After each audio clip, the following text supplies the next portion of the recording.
Welcome to this instructional video on how to use INGCO International's Submitter Portal.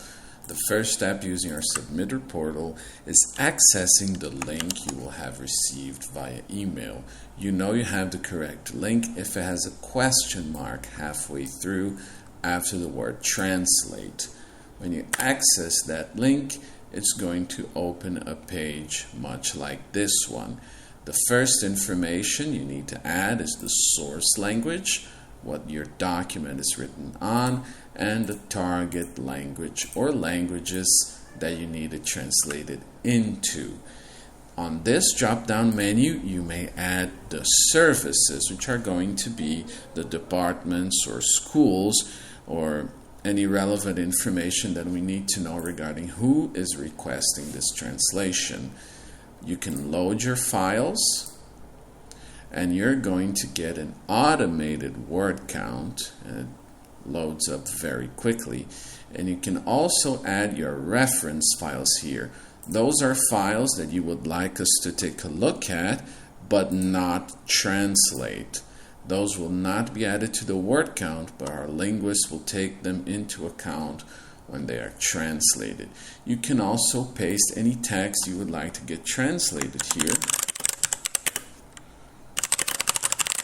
And that is going to be part of the word count as well. They are automatically saved as a text file. So after selecting your languages, your service, and adding your files, all you need to do is add your email address. If you've never used the portal before, you may need to verify your email address very quickly. Here you have an automated due date, and here is a field where you can add any instructions or any notes you would like us to be aware of. And here's a purchase order number in case you need it for when it is time to send out the invoice. On this screen, you have a lot of information, but none of it is sent to us until you click Submit.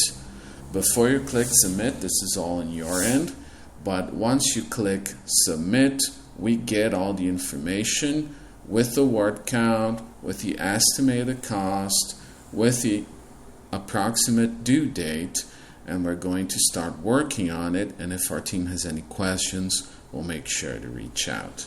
Thanks a lot for watching. Have a great day.